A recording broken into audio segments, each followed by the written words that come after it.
Goodbye, Bali. Goodbye, roommate hostel. Yeah, fits. Sina? Yeah. Yeah. Okay, good. So yun, nag-drop like yung tayo. Alright, shout out to this guy from Bali. What's your name? Vian. Vian. Yeah.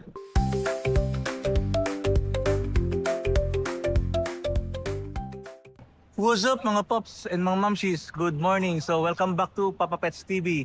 And this time, it's time to leave Bali. And nandito na tayo ngayon sa departure area. And for today's video, yun yung pagiging content natin or about is yung departure process dito nga sa Ngurah International Airport. So, samahan niyo ako and to know the process of departing Bali. So, yun. So, first things first na ginagawa natin sa pagdating natin sa departure area ay yung i-weigh natin muna tong bag natin kung pasok ba sa weigh limit.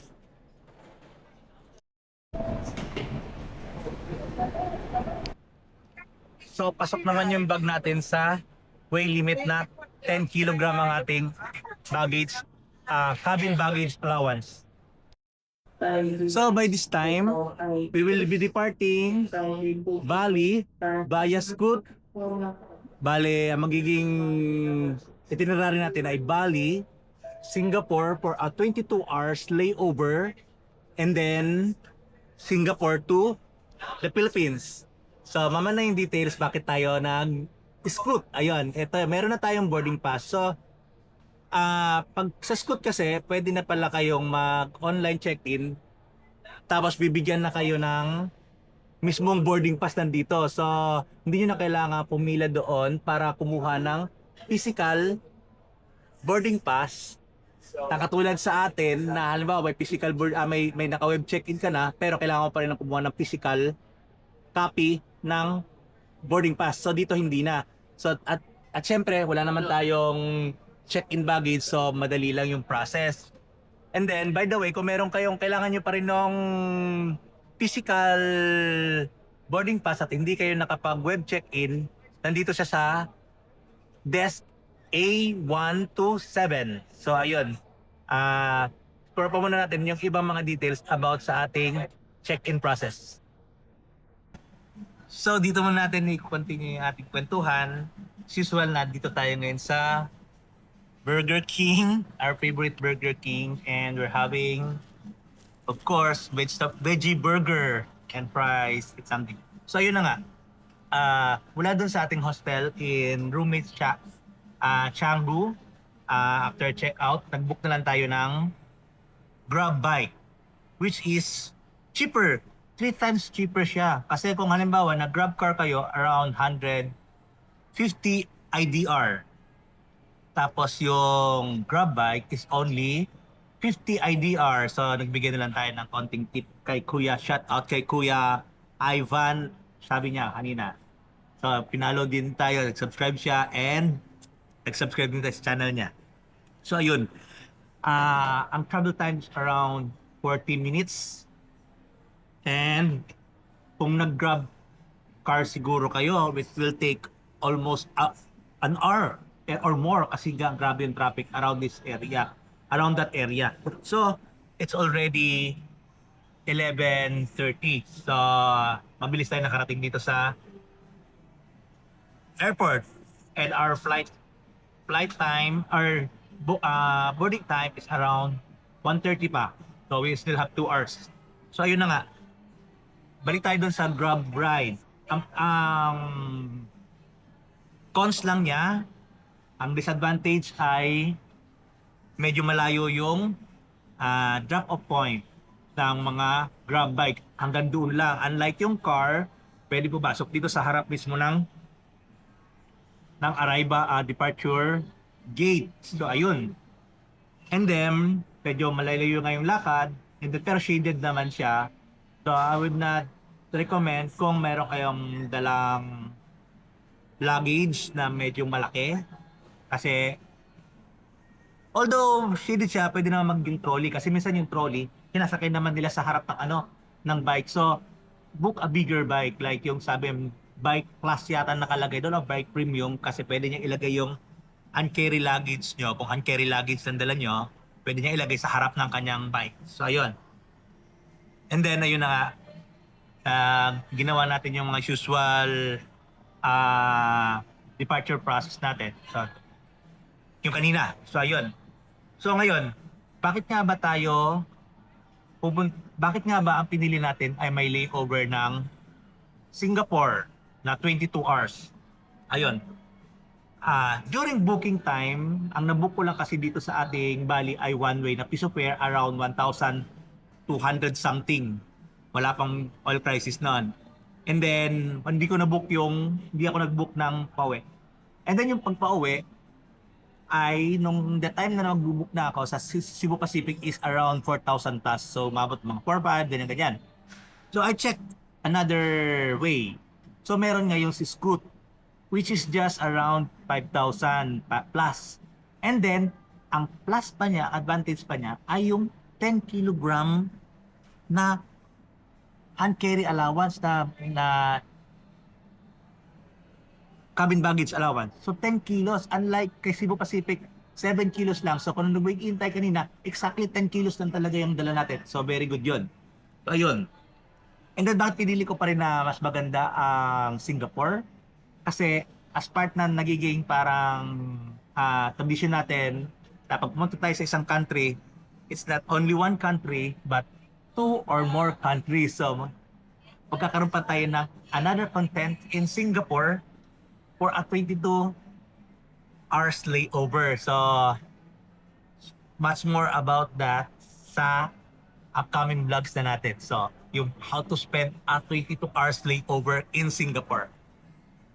So, yun nga, na-mention ko na kanina na 1:30 pa yung ating boarding time, 1:30 p.m.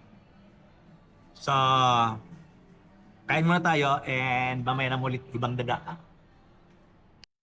So after we're done eating, and dito na tayo ngayon dito yung papatok ng departure. Yan, na-scan yung boarding pass. Mula lang dito sa sa gate A natin, ay yung gate, no. Yung desk A, eto lang, papunta lang dito. Ayan, so pasok na tayo. So yun, we're done with the pagpasok nga doon sa pinascan natin yung ating boarding pass. Tapos, security check yung baggages. So madali lang, wala tayong naging hassle unlike dun sa Hong Kong na hassle ang nangyari sa atin. And then dito sa part na to ay may dalawang klaseng immigration. Merong e-gate and merong yung immigration officer mismo. So tayo ay dumaan tayo sa immigration officer para may tatak tayo ng exit. Unlike nung arrival natin, nag-e-gate tayo. So, kung nagmamadali kayo and hindi naman yung kailangan yung tatak, pwede na kayo mag-e-gate. So, ayun. Proceed tayo doon sa loob. And then, ito nga, after passing doon sa security check and immigration, ito na, ang dami ng shops dito. Sa bungad mismo. Ayan. Mga late minute shopping spree kung malapit pa yung biling mga pasalubong. Although, yung mga prices dito ng like t-shirt, medyo triple times 5 ang presyo talaga. Like, halimbawa, nakuha natin yung t-shirt doon sa Pasar. Basta, parang nila, market nila. So ayun, mura lang nakuha natin, around 40 lang yung t-shirt. Unlike dito, tag 350 to 400 IDR ang t-shirt. So ayan, marami rito ang duty free.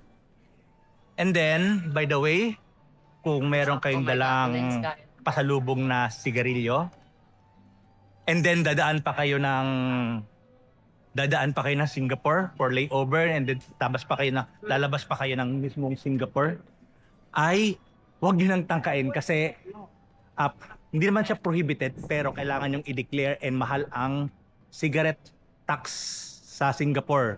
Pag hindi nyo naman dineclare at nahuli kayo, ang laki din ng fines. So huwag nyo nang tangkain. Kung like halimbawa, mura yung sigarilyo rito sa Bali. So gusto nyo magdala, pauwi ng Pilipinas, pero may layover kayo sa Singapore, wag na lang. So ayun, tip natin yan sa mga smoker. And after 10 minutes, we're finally here at Gate 9A. Ito talaga yung pinakadulo. So medyo malayo yung lalakarin.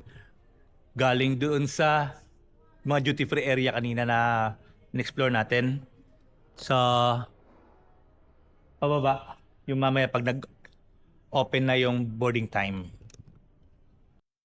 So this is it. It's finally time to say goodbye to Bali, Indonesia, and we really had a good time dito sa Indonesia, and surely we will be back. So, salamat sa pagsama sa ating Bali, Indonesia travel vlog series. Sana nakatulong and sana kinagiliwan nyo. As in, kinagiliwan talaga, no? Yung ating travel vlog series dito sa Indonesia. I enjoy a lot. So, ang expectation ko sa Bali parang hindi ganun na mag-i-enjoy masyado ako kasi Bali is almost like Philippines. Maraming may beach, may mga mountains, and so on. So, one thing amazed me about Bali, Indonesia are the culture, mabait na mga tao, and then yung about sa religion nila, culture nila, and everything about Bali, Indonesia. Although hindi pa natin na-explore yung other parts like yung mga mountainous, yung mga ubod, and yung mga ibang mountain pa, and yung mga some other part of Bali, Indonesia. So surely we will be back. So may continuation itong travel vlog series natin sa Singapore. So para siyang magiging another part of our Bali, Indonesia, Singapore travel vlog series. Pero konti na lang doon sa Singapore kasi nga layover lang. So watch out for it kung meron kayong layover like 22 hours what to do in Singapore. So salamat mga paps and mga mamshis, and to the people na natin na-meet sa Bali, and to the Balinese people, terima kasih. Bye-bye. See you on the next vlog. Papa Pets TV out for now.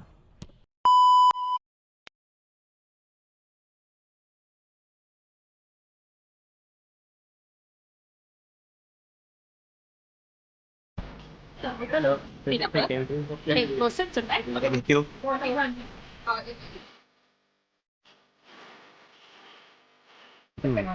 One, but window. Tell me you're lucky without telling me you're lucky. One,